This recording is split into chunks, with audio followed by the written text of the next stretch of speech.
Hello everyone, my name is Matthew and this is Learn the Lingo. Welcome to lesson 26 of Hebrew Basics, a series where we learn the essentials of Hebrew grammar. Today, we're going to look at some more uses of the Hebrew past tense and see some roots that make it irregular. As with the present tense and the infinitive, the past tense in Hebrew will usually have an irregular form when the third letter of the root is a hey. Let's see all the past tense forms of the verb lirtzot, to want, which is from the root resh tsari hey. Its hu, he form is the simplest to make, as is that of regular roots. With regular roots, we just take the three letters of the root with the kamatz and patak, as in shama, he heard. The hu form of roots ending with hey is only different in that it has another kamatz instead of a patach, which doesn't change pronunciation. So he wanted is ratsa. The other forms are a little more complicated.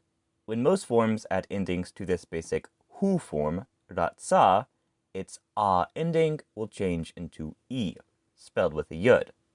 Then we add t to get ratsiti, I wanted, ta to get ratsita, you wanted masculine singular, t to get ratsit, you wanted feminine singular, and nu to get ratsinu, we wanted.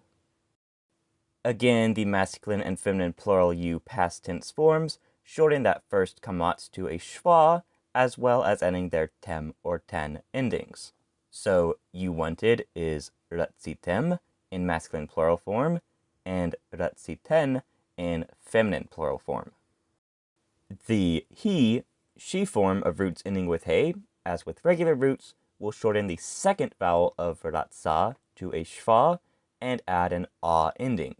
Roots ending with hey will also change the hey of the root to a tav. That all makes ratsta, she wanted. The haim or hain form, they wanted, is made by taking the hu form ratsa, taking out the hey, and adding the usual u ending, ratsu, they wanted. Let's say I wanted to eat that. I wanted is ratsiti, with the t ending and the hey of the root changed to a yud, which says e. We don't need the pronoun ani, I, because that subject is already built into the past tense. To eat is le'echol, and that, as the definite direct object of the verb le'echol, is et ze. Remember, ze can mean both this and that, and it needs the preposition et when it is the direct object of a verb. Ratsiti le'echol et ze. I wanted to eat that. Ratsiti le'echol et ze. Notice that the he and haim and hain forms of the past tense have a schwa under the second letter of the root, as in sham'a, she heard, and lakhu, they took. This means that these forms will not be regular with roots whose second letter is an aleph, ain, chet, or hey. For example, we can use the verb le'ehov, to love, whose second letter is a hey, to say she loved.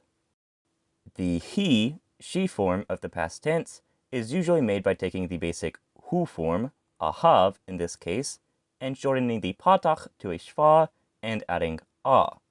But again, we can't have a schwa under a hey, so we only shorten the patach to a patach schwa. That gives us ahava to mean she loved. They loved is ahavu, with an u ending and a patach schwa under that second letter hey. If an aleph, ain, chet, or hey, letters that cannot take a schwa, is the first letter of a root, the atem and aten forms of the past tense will be irregular, since their first letter is supposed to have a schwa, as in lakachtem, you took masculine plural, or shamaten, you heard feminine plural. For example, to say you ate in masculine plural form, we are supposed to take the hu form of the past tense, he ate, which is achal, and shorten its first vowel to a schwa. But the letter this vowel is on is aleph, which cannot take a schwa. So instead, we make it a patach schwa and add a tem ending to get achaltem, you ate in masculine plural form. To say you went in feminine plural form, we take halach, he went, shorten the first vowel to a patach shva instead of just a shva because of the hey, and add the feminine plural u ending ten. Halachten, you went in feminine plural form.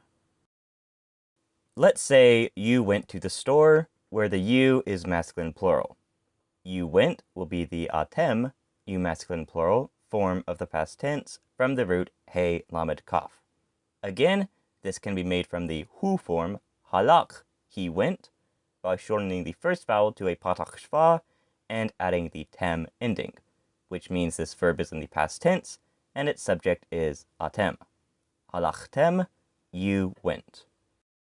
To we can translate as el, and the store is hechanut. Halachtem el hechanut. You went to the store. Halachtem el hechanut. The Hebrew sentence halachtem el hechanut can be translated back into English a few different ways. This is because the Hebrew past tense is equivalent to three English tenses: the past, present perfect, and past perfect. Translating halachtem as the English past tense is you went, but in certain contexts, it may be better to translate it as the present perfect, which is you have gone.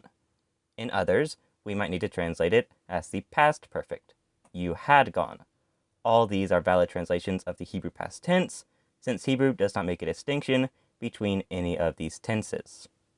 So, halachtem el hechanut can be translated as you went to the store, you have gone to the store, or you had gone to the store. The context is very important when translating the Hebrew past tense into English. Let's see all the different ways we can translate achla et halechem into English.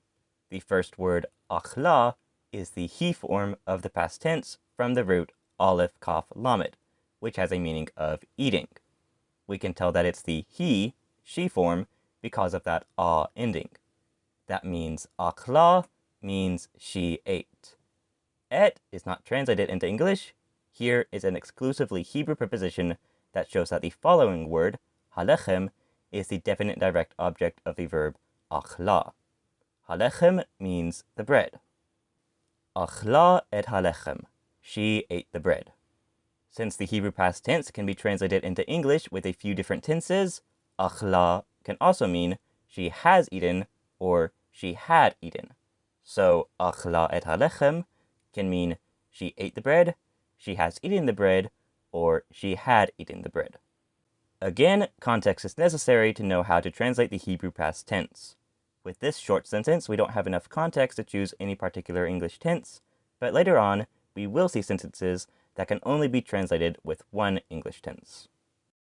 And that's all for today. If you enjoyed this video, please like, comment, and share. And if you want to learn more Hebrew, please consider subscribing to my channel and checking out some of my other videos. And I'll see you in the next one. Goodbye.